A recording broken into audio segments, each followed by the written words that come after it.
అమెరికాలో అధ్యక్షుడిపై ఆగ్రహ జ్వాల పెళ్లిబుకుతోంది. యుద్ధంపై ట్రంప్ నిర్ణయాలను వ్యతిరేకిస్తూ రోడ్లపైకి 1 కోటి మంది పైగా జనం వచ్చే అవకాశం కనిపిస్తోంది. నో కింగ్స్ పేరిట యుఎస్ చరిత్రలోనే అతిపెద్ద ర్యాలీలు చేపట్టబోతున్నారు Americans. Washington DC, Minneapolis, Chicago, శాన్ ఫ్రాన్సిస్కోలో 3,000కు పైగా సమావేశాలు నిర్వహించబోతున్నారు. ట్రంప్ విధానాలను తీవ్రంగా వ్యతిరేకిస్తున్నారు ప్రజలు. గతేడాది ట్రంప్ వలస విధానాలపై ర్యాలీలు చేశారు. అప్పుడు దాదాపు 70 లక్షల మంది పైగా హాజరయ్యారు. యుద్ధం వల్ల ప్రపంచ దేశాలకు నష్టం జరుగుతుందంటూ ఆవేదనతో మరొకసారి నో కింగ్స్ పేరిట ఈ ర్యాలీలు తీసే అవకాశం కనిపిస్తోంది. ప్రధానంగా అమెరికాలో ట్రంప్కు వ్యతిరేకంగా జరుగుతున్న 3వ నో కింగ్స్ నిరసనలో లక్షలాది మంది అమెరికన్లు వీధులను నింపబోతున్నట్టు అంతర్జాతీయ మీడియాలో వార్తలు ప్రసారమవుతున్నాయి. డొనాల్డ్ ట్రంప్ యొక్క రేటింగులు అత్యంత కనిష్ట స్థాయికి పడిపోయినట్టుగా చెప్తున్నారు.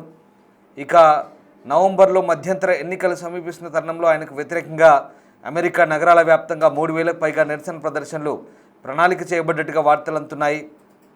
ముఖ్యంగా డొనాల్డ్ ట్రంప్ నిరంకుశ ధోరణి అవలంబిస్తున్నారని లక్షలాది మంది ప్రజలు తీవ్ర ఆగ్రహం వ్యక్తం చేస్తున్నట్టుగా అక్కడ కొంతమంది ఈ ర్యాలీలు చేపడుతున్నట్టు తెలుస్తుంది. శనివారం దేశవ్యాప్తంగా భారీ నిరసన ర్యాలీలు చేపట్టే అవకాశం కనిపిస్తోంది.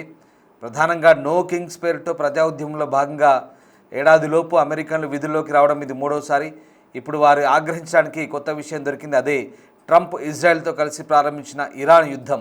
దీని లక్ష్యాలు పూర్తి చేయడానికి గడువులు నిరంతరం మారుతూ ఉన్నాయి. దీంతో మొట్టమొదట దేశవ్యాప్త నిరసన దినోత్సవం ట్రంప్ 79వ పుట్టినరోజున జూన్లో జరిగింది. తర్వాత అది ఆయన పట్టుబట్టి నిర్వహించిన వాషింగ్టన్ సైనిక కవాతుతో సంభవించింది.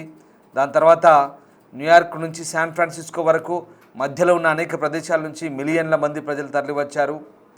ట్రంప్ రేటింగ్ 40% తక్కువగా పడిపోయింది. నవంబర్లో మధ్యంతర ఎన్నికలు సమీపిస్తుండడంతో శనివారం నాడు మరింత ఎక్కువ మందిని బయటకు తీసుకురావడం లక్ష్యంగా ఈ ఎన్నికల్లో ట్రంప్ రిపబ్లికన్లు ఉభయ సభలపై నియంత్రణ కోల్పోయే ప్రమాదం ఉన్నట్టుగా చెప్తున్నారు. మేక్ అమెరికా గ్రేట్ అగైన్ ఉద్యమంలో చాలామంది ఆరాధిస్తున్నట్లు అమెరికాలోని విస్తృత రాజకీయ అగాధానికి అవతల వైపు కూడా ఆయనకు అంతే తీవ్రంగా ద్వేషిస్తున్నట్టుగా కూడా తెలుస్తోంది. సో ఆయన ఎగ్జిక్యూటివ్ ఆర్డర్స్ ద్వారా పరిపాలించడం, ప్రత్యర్థులపై కేసులు పెట్టడానికి న్యాయశాఖను ఉపయోగించడం, ఈ నేపథ్యంలో ప్రస్తుతం అటు ఆయన తీసుకున్నటువంటి నిర్ణయాలు చాలామందికి ఆయన వ్యతిరేకులకు నచ్చకపోవడంతో ప్రస్తుతం ఈ ర్యాలీలకు పిలుపునిస్తున్నట్టుగా తెలుస్తోంది. ఇక శాంతి దూతగా ప్రచారం చేసిన తర్వాత అమెరికా సైనిక శక్తిని ప్రదర్శించాలని కొత్త అభిరుచి వంటి అంశాలపై ట్రంప్ వ్యతిరేకులైతే విచారం వ్యక్తం చేస్తున్నారు. ఈ నేపథ్యంలో ప్రస్తుతం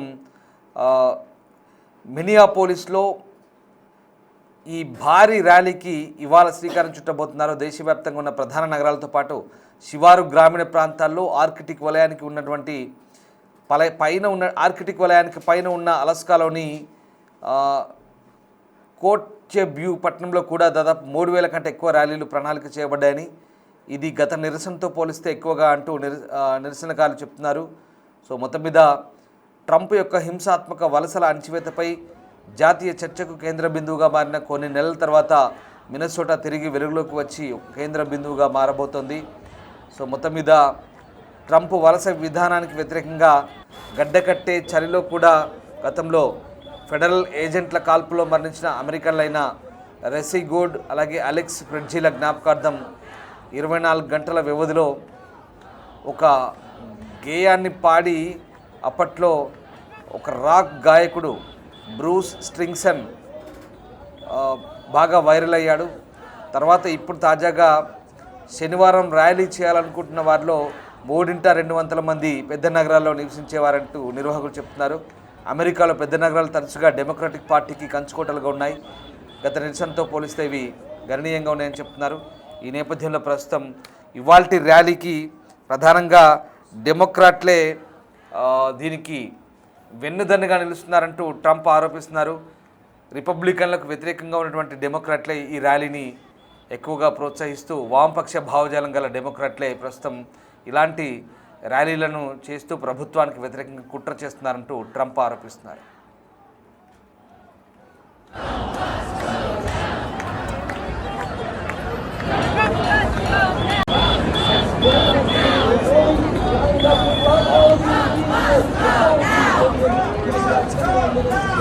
Trump!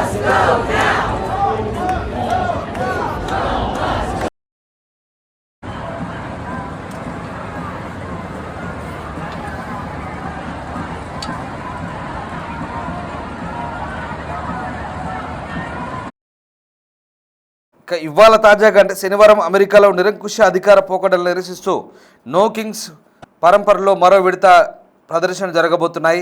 గత ఎన్నికల్లో ట్రంప్కు ఓటు వేసిన జిల్లాలోనే కాకుండా ప్రపంచవ్యాప్తంగా కూడా ఈ ప్రదర్శనలు వ్యాపిస్తుండడంతో ఇది ఇప్పటివరకు జరిగిన నిరసనలో అతిపెద్దదిగా నిలుస్తుందని అంచనా వేస్తున్నారు. సెయింట్ పాల్లో జరగనున్న ప్రధాన కార్యక్రమంలో Bernie Sanders, John Baez, Bruce Springsteen, Jane Fonda వంటి ప్రముఖులు పాల్గొని ప్రసంగించబోతున్నారు. అమెరికా అంతటా దాదాపు 3,000 కంటే ఎక్కువ ప్రాంతాల్లో ఈ ప్రత్యేక నిరసనలు జరుగుతున్నట్లు సమాచారం. సో మొత్తం మీద గతంలో నో కింగ్స్ ర్యాలీలు చరిత్ర సృష్టించాయి. అమెరికా వ్యాప్తంగా దేశ చరిత్రలోనే అతిపెద్ద నిరసనలు జరిగాయి. 2025 జూన్లో సుమారు 5 మిలియన్ల మంది, అక్టోబర్లో 7 మిలియన్ల మంది ఈ నిరసనలో పాల్గొన్నట్టుగా కన్సార్టియం చెబుతోంది. 2026 జనవరిలో ట్రంప్ ప్రభుత్వం అనుసరిస్తున్న ఇమిగ్రేషన్ విధానాలకు వ్యతిరేకంగా జరిగిన నేషనల్ షట్డౌన్ కారణంగా నిరసనల సంఖ్య మరోసారి గరిష్ట స్థాయికి చేరింది. రెండోసారి అధికారంలోకి వచ్చిన ట్రంప్ పరిపాలన ప్రతిఘటిస్తూ ఈ గణాంకాలు పూర్తిగా ఖండిస్తున్నాయి.